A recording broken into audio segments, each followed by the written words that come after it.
Morning, જય શ્રી કૃષ્ણ, જય Swaminarayan. Morning થઈ ગઈ છે અને આજે છે ને સવારમાં મેં જોઈએ ઘી બનાવવા મૂકી દીધું છે. એન્કર બટર લાવું ને એનું આ વખતે અનસોલ્ટેડ હતું, જો આટલું બધું મૂકી દીધું છે. ત્યારે માંડ થોડું થશે, કારણ કે મારે અડદિયા બનાવવા છે ને તો મેં થોડું વધારે જ બનાવી નાખું. આમ પણ ઘી હવે ઓલમોસ્ટ પતવા જ આવ્યું છે. તો અને કાલે અમારા ઘરે ગેસ્ટ આવ્યા હતા ને તો જો અંબાલાની સ્વીટ લઈને આવ્યા હતા, બહુ જ મસ્ત છે, એકદમ યમી યમી. અત્યારમાં ભગવાનની ધરાવી છે. આજે હવે શું બનાવે ને એ નક્કી કરું છું. બધા જ સૂતા છે, હવે વેકેશન છે દેવામને પણ, એટલે તો એ લોકો હવે જાગીને આવશે. પછી મને લાગે મેં પૂરી બનાવી હતી ને તો એ પડી છે. ગઈકાલે અમે ગયા હતા પાર્ટીમાં, તો એ એટલે કાલે રાત્રે તો કંઈ જમ્યા જ ના હોય, અમે બહાર જમ્યા હતા. એટલે તો અત્યારે બ્રેકફાસ્ટમાં તો ચા અને પૂરી ચાલશે પરેલને. હું પણ થોડી પૂરી ખાઈને જતી જઈશ.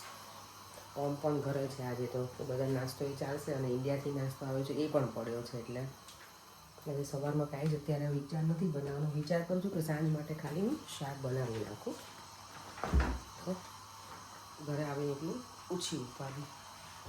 તો તેનું શાક બનાવું ને એ થીમ કરવાનું છે. ચાલો એની ઘી બને ત્યાં સુધી હું બીજું કામ પતાવી દઉં. કે ગાજરનું શાક બનાવું છે ને તો ગાજરને નોર્મલી ભરું હું નહીં, પણ મારા સાસુ એવી રીતે બનાવે ભરીને. મેં આવી રીતે ઓલા ચોપ જ કરી નાખે છે નાના નાના પીસીસ. અને અહીંયા ગાજરનું શાક બનાવવા માટે મેં લીધું છે પૌવા પલાળીને. ગરમ મસાલો છે, સોલ્ટ છે, ધાણા જીરું પાવડર, હળદર, લસણની ચટણી અને લીલા ધાણા. અને આમાં મેં લીંબુ નાખી દીધું છે, કારણ કે ગાજર થોડા સ્વીટ હોય ને, એટલે લીંબુ નાખીને આમાં કાંઈ શુગર નહીં નાખવાની, કે ગોળ કેવું કાંઈ ના જોઈએ. આ શાક પર એનું એટલું ફેવરેટ છે, મને કેટલા વખતથી ગઈ છે કે તો ગાજરનું શાક બને. ગાજરનું તો આ વખતે હું ગાજર લઈ આવી છું ને લોટમાં, મને યાદ આવ્યું આ તો 2 ગાજર જ જોઈએ, એટલા બધા જોઈએ નહીં આમાં. પણ ચાલો એ બનાવી આપું, એને મજા આવશે આજે. અને અત્યારથી બનાવી દઉં ને તો સાંજે એના બધા મસાલા છે ને પ્રોપર ચડી જાય ને તો વધારે મજા આવે. અહીંયા જો મારું ઘી હજી વાર છે એમ તો બનવાની, પણ બનવા આવ્યું છે. અહીંયા મેં હવે કુકરમાં જ બનાવી નાખીશ આને હું. પેલા પેનમાં નહીં બને, કારણ કે ગાજરને વાર લાગે થોડીક ચડતા. એકાદ સીટીમાં તો બની જશે, બહુ કંઈ વધારે સીટીઓ નહીં મારવાની એમાં. તો મસ્ત હેલ્ધી ગાજરનું શાક બનાવું છું. વિન્ટરમાં સારા બધા અલગ અલગ શાક બનાવે ને તો સારું લાગે. ગાજરનું શાક બનાવજો, તેલ મૂકી દીધું છે. અને નોર્મલ આપણે શાક વઘારીએ ને એવી રીતે રાઈ, જીરું અને હિંગ નાખીને વઘારી દેવાનો. ફોન દૂર રાખો ને તો ફરે મને બોલશે પાછી.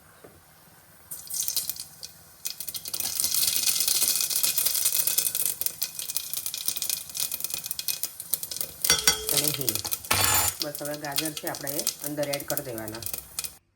ગાજરનું શાક જો સરસ બની ગયું છે. થોડું ગ્રેવીવાળું રાખ્યું છે, કારણ કે રાત્રે ખાવાનું તો ત્યાં સુધીમાં થોડી ઘટ પણ થઈ જશે ગ્રેવી. અને અહીંયા મારું ઘી પણ બની ગયું છે, જો સરસ મજાનું. ચાલો એને ગાળી દઈએ સ્ટીલના ડબ્બામાં. જો ઘી સરસ ગળી અને રહેવા દીધું છે. હવે એકદમ જામી જશે ને પછી હું એને સ્ટોરમાં મૂકી દઈશ. આજે છે ને કામ પતાવીને ડાયરેક્ટ ઘરે નથી ગયા, અમે લોકો અહીંયા પહોંચી ગયા છે આઝદામાં. અને જો આ બંને છોકરાઓ સાથે છે, ચારમું અને દેવમ. તમારે બંનેને શું જમવું બોલો આજે ડિનરમાં? જો બંનેને સબવે ખાવું છે. હું ને પરેંગ આઝદામાં ફરીશું, શોપિંગ કરવી છે કરીશું, અને બંને છોકરાઓને જે ખાવું હશે ખાઈ લેશે. અને પછી જઈએ ઘરે. આઝદામાં મેં કીધું કેટલા ટાઈમથી મને પરેંગ તમને યાદ છે આઝદામાં વરસ થઈ ગયું આપણે નહીં આવ્યા એનું. 1 વરસ જેવું. અમે લાસ્ટ યર આવ્યા હતા ક્રિસમસ ટાઈમે જ, પછી અમે આવ્યા જ નહોતું. આ જો કાકા દીકરીને પરેંગા જે હેરકટ એ કરાવી નાખે છે. ક્રિસમસ એમને જ આવી લાગે છે. જો અહીંયા મેકડોનાલ્ડ છે, પણ આ છોકરાઓને આજે સબવે જ ખાવું છે. સબવે જો કે આમ તો હેલ્ધી, મને ગમે સબવે, સારું. તમારું સલૂન છે અહીંયા છે ને, હું જેમાં કામ છે ને સલૂન એનું અહીંયા છે બ્રાન્ચ. કરે તમારા હેરકટ બતાવું. મેં પાછળથી તો બધાને બતાવી દીધા કે પરેંગના લુક કેવું લાગે છે. શોર્ટ હેર કરાવી નાખ્યા છે મને. ચાલો હવે પહેલાં તો જો અહીંયા કપડાના સેક્શનમાં જઈશું. ભલે લેવું ના હોય પણ જોવું તો હોય જ મને. અને એ વસ્તુ પરેંગને ગમે નહીં, પણ કંઈ વાંધો નહીં, એમને ના ગમે તો. છોકરાઓ એની રીતે બંનેને મોકલી દીધા છે, ચારમું અને દેવમ નહીં, બંને એન્જોય કરશે. ત્યાં સુધી અમે અહીંયા અમારું શોપિંગ કરીએ, કંઈક ગમશે તો.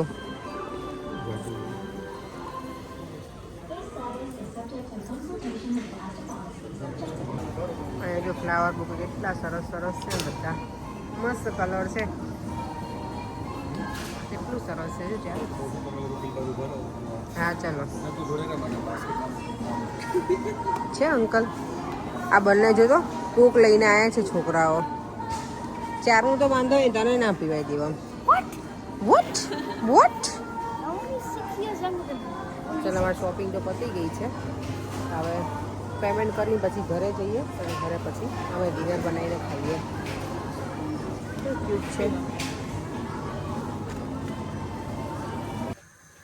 સવારમાં જો ઘી બનાવ્યું હતું ને એનું જે આ કીટું નીકળે એના મેં મસ્ત થાબડીના પેંડા બનાવી નાખ્યા છે. એમાં શુગર નાખીને એટલું મસ્ત લાગે છે ને.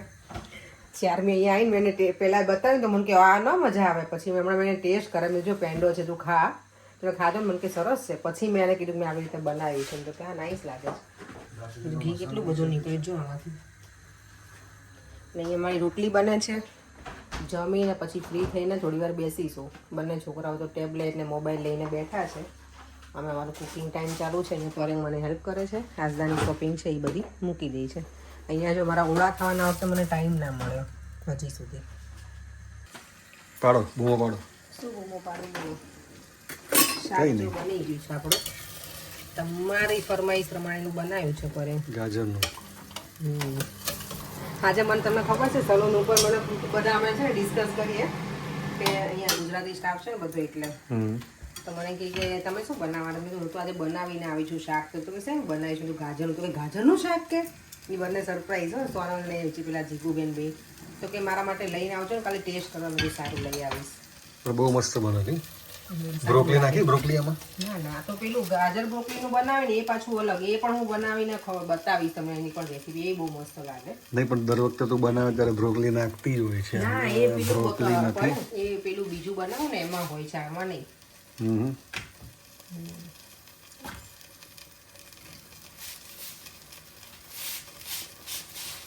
આમાં ખાલી પેલું છે ગાજરનું છે પૌવા એવા લાગે. આપણા 2 જણા માટે આટલી રોટલી ઇનફ નથી?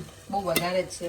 હે આપણે 2 જ જણાને ખાવાનું છે હજી. વધારે જ છે મને ખબર છે. અને અમારા 2 મોન્સ્ટર ટ્રક. આજે 2 જણા મોન્સ્ટર્સ. લિટલ મોન્સ્ટર્સ. રેડી? કેટલું બધું કામ હોય ને અમારા લોકોને કિચનમાં પડે. તો કામ તો હોય જ ને, કામ તો કરવાનું. થાકી ગઈ? પણ આજે બિઝી હતું કારણ કે હવે ક્રિસમસ હોય એટલે અહીંયા પબ્લિક આપણે દિવાળીમાં કેમ ગાડી થઈ પબ્લિક એમ અહીંયા ક્રિસમસમાં બધા આમ પેલા થાય. બધી છેલ્લે જે વસ્તુ બાકી હોય એને કરવાનું, તૈયાર થવાનું ને બધું. આપણે ઇન્ડિયામાં હોય તો ફેશિયલ ને આ તે નવા કપડાં ને એવું બધું. આજે આ લોકોને એવું જ હતું. ફૂલ બિઝી હતું. 2-3 દિવસ બંધ. 2 દિવસ બંધ રહેશે નહીં આપણે અહીંયા? 25-26 બોક્સિંગ ડે બંધ. 25-26 બંધ. પણ કેવું કે મારી ઘી વાળી રોટલી નહીં પણ હમણાંથી ખબર નહીં એમને એવો શોખ જાગ્યો છે ને ઘી ખાવાનો. નહીં હવે ઘી ખાવું છે હવે. પણ ઘી બહુ સારું નહીં પડે. કોલેસ્ટ્રોલ આવી જાય. મારે ક્યાં કોલેસ્ટ્રોલ છે? આ જે ડબલ ચેન છે ને એ ત્રિપલ થઈ જાય પછી. એટલે તમારે ઘી નહીં ખાવાનું. એમ? ખાંડ નહીં ખાવાની, ઘી નહીં ખાવાનું, તો ખાવાનું શું? તમારે ખાવાનું બીજું ઘણું બધું છે પર. ચલો રેડી થઈ ગયું ને. છાશ પર કે બનાવી દીધી છે ભાઈ જો મસ્ત મસાલા વાળી. આજે તો તુષાર બી નથી, ઓમ નથી, કોઈ નથી. આજે મેં થાબડીના પેંડા બનાવ્યા. Can you believe it? મસ્ત છે કરે. એકદમ યમી લાગ્યા. માર નહીં ખવાય ને. તમે ઓકે બાકી તો રાખતા નથી. શું માન નહીં ખવાય? ખાલી કેવા ખાતા તમે? શુગર નાખી દે ને. પણ અત્યારે હવે ના ખાતા. ના શુગર જ નાખી. પપ્પા જોશે ને તો પપ્પા ધોકાઈ નાખશે. પપ્પાને મારે કાલ ફોન કરું. પપ્પાને હમણાં ફોન કરવાનો ટાઈમ નથી મળે. મારા પપ્પાને કમ્પ્લેન કરવાની જ છે તમારી. તારા પપ્પા નહીં, મારા. તમારા પપ્પાને જ, આપણા પપ્પાને જ કરવી છે મારે. મારા પપ્પાને નહીં, તમારા ને આપણા બેનના પપ્પાને કરવાની છે. ચંપકલાલ ને ખબર પડશે.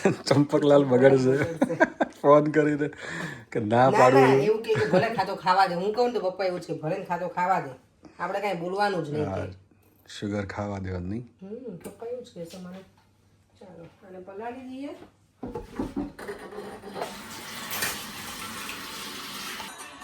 તો ગાજરનું શાક, રોટલી, અથાણું જો મેં બનાવ્યું હતું ને પરંતુ તો એટલી મને મજા આવે ને. પરંતુ શાક કેવું ગાજરનું એ મને કહું. મેં તો ટેસ્ટ નહીં કર્યું. તો પછી સરસ છે ને. સારું. અને અહીંયા મસાલા છાશ. બ્રોકલી તો મજા આવે. દેવમને જો આ 2 કાલે ગિફ્ટ મળી છે ભાઈને, તો આજે મેં પર્સનલાઇઝ વાળું.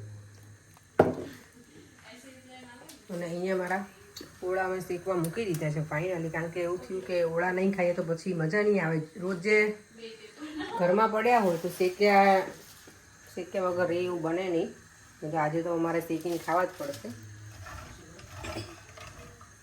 બધું ક્લીન કરી નાખ્યું છે કિચન.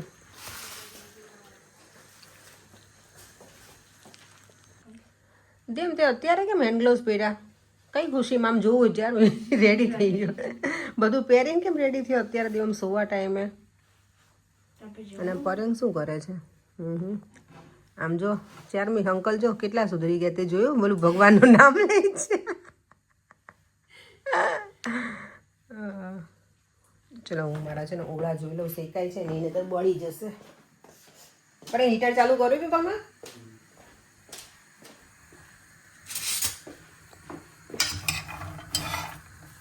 પરેંગ શું વિચારો? પરેંગ અમને એવું કહે છે કે તમે મા દીકરો નકરો ખાધા જ રાખો. ચારમું એવું કહે છે કે આંટીને જરૂર છે ખાવાની, તમને નથી. પડે દેવામને તો ફૂલ જરૂર, તારે તો ખવાય અત્યારે. ડેડીને વેઇટ લૂઝ કરવાનું કહીએ છીએ હવે, પણ ડેડીને કરવું જ નથી. તો કેમ કંઈ ના બોલે પરેંગ?